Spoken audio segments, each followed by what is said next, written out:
But during that period of time, when I started thinking, I said, oh my gosh, I said, I hope I can do something that will hopefully let my brother, if he's watching, he was a Christian, by the way, very, very deeply religious. And I said, I hope someday that I can do something that will show him how much I care about him. And all of a sudden I went through life, and my life pulled me in a lot of different directions. But I lived a life I never dreamed possible. I met people I never dreamed possible. I've been to places in the world I never dreamed possible. When I grew up, we had no car. Never went on a family vacation. Pretty humble. And fortunately, because of that basketball, that changed my life. And I'm telling you this because for some of you young kids, I think they probably left by now, probably too early, too late for them to stay out. There's a learning center at West Virginia University that has my brother's name, David West Learning Center. And every time I go up there, I say to myself, oh my God, I wish he could have watched me play. Because at one time I was pretty good. And,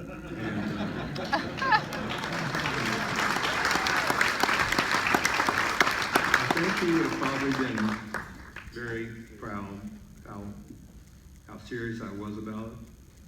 Serious to the point of fault, by the way. And also how competitive I was. That probably wouldn't have been possible unless he died.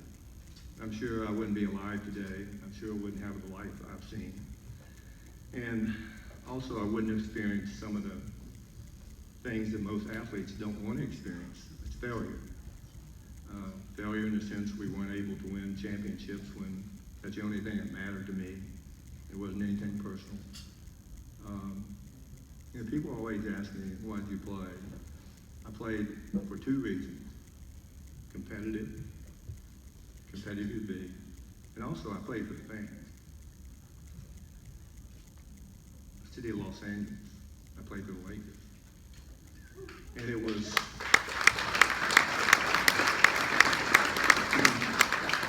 it's really strange when you have that kind of, and I probably wouldn't have felt that way unless I'd grown up the way I grew up, by the way. It was a time when players didn't make very much money, but it also gave me opportunities to do things in my life that I never dreamed I could do. I have a sign that someone gave me, and it's still over 50 years ago. And when I was a little boy, and I'm sure when you were growing up, there's always something you want to do with your life, always. Sometimes you'd be embarrassed to tell people about it. But this sign says, it says vision, and it says nothing happens unless first the dream. Carl Sandburg said it. And so, when I was a little boy, I was a real dreamer. And when I got to the point where I was a pretty good player, I became a bigger dreamer. Wouldn't tell anyone about it because they would laugh at me. I have neighbors, now we live in this little ratty community. I'll never forget one day I was about 11 years old. And when you're little like that, I was out by myself and I was playing basketball, and this lady and her husband were watching me, and when I ran right by them, I heard her say, well, he's never going to amount to anything in his life. And that was so cool to hear that.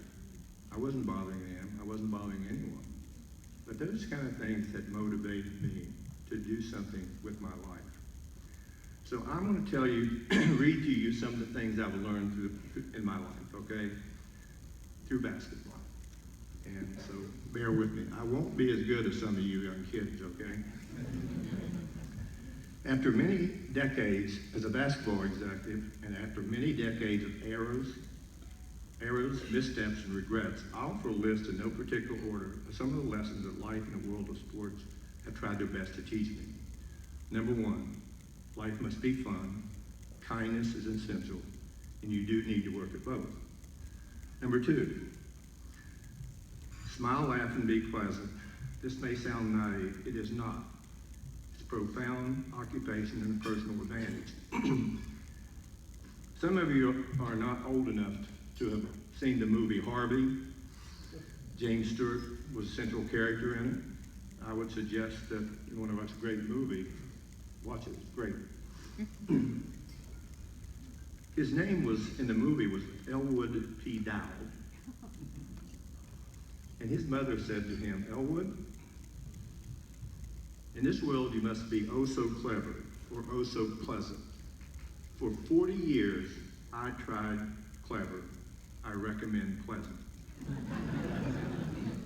Number 3, be strong enough to say, "I don't know." When you don't know or understand something, since time may come in your life after you've had a great education, say so. Don't guess. Don't fake it. If you don't have the answer, say so. The following 7 words often work very well. I don't know, but I'll find out. You won't mislead your colleagues, and people respect your honesty and self-assurance. Number 4, life is too hard to be lived alone. Find time for your family. You only get one. In my case, thank God. I'm sure some of the others out there. A family of your own will change the way you look at life, at your parents, and at your grandparents. Oh, now I get it, you'll say. So simply call home, call your parents, especially call your mother. Remember, texting does not count.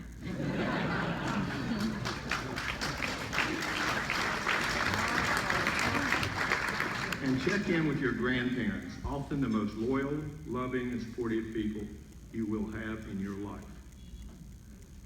Work at friendship, develop a talent for friendships. Friends fill your life. They represent perhaps the purest choice you'll make in your life. Number 5, I hope everyone listens to this. Don't be colorblind. People are different. Your world is indeed a rich, open, diverse, multicolored, multi-ethnic, multi-textured, and multicultural experience. Declaring that all groups are the same is a deception. Believing that some ethnic groups are better than others is a moral disgrace. We aren't all the same. We shouldn't try to be. Opposites attract. They also educate.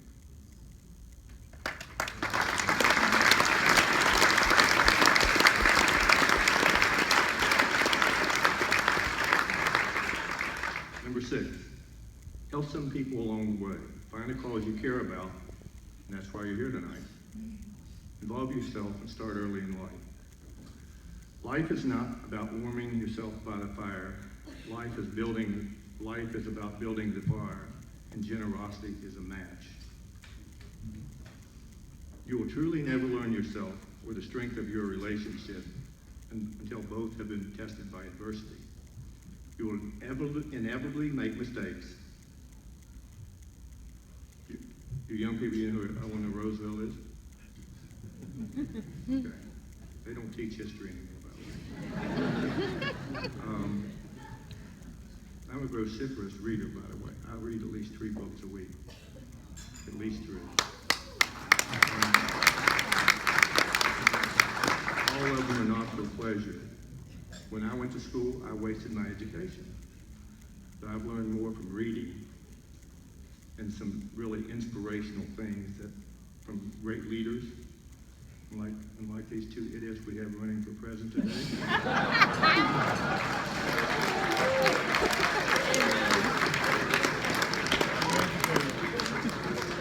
Eleanor Roosevelt once said, "To learn from the mistakes of others, you can't live long enough to make them all yourself. Doors will slam in your face, but you must pick yourself up, dust yourself off, knock again. It's the only way to achieve your goals in life. And believe me, I'm a goal setter." J.C. Penney, who arguably one time was the most important entrepreneurial man in this country, he said it best: "Show me a clerk with a goal, and I'll show you a man who will make history. But show me a stock clerk without a goal, and I'll show you a stock clerk."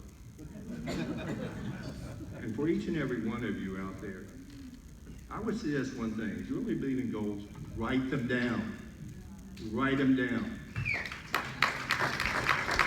It's so easy to get in your own mind to say, well, you know, I'm going to do this.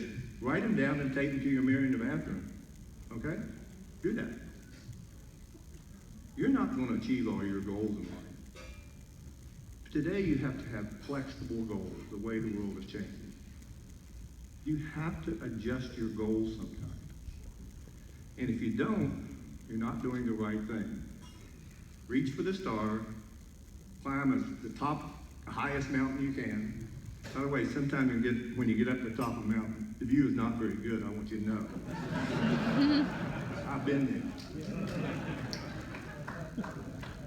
Not that you'll necessarily achieve all your goals, but if you're going to fail, fail big. If you don't, you're never going to make a difference. Ask yourself one question. If I didn't have to do it perfectly, why would I try? For many of you, the biggest obstacle is getting there will be the fear that you've carried since your childhood. The fear of humiliation, of embarrassment, of ridicule. The point is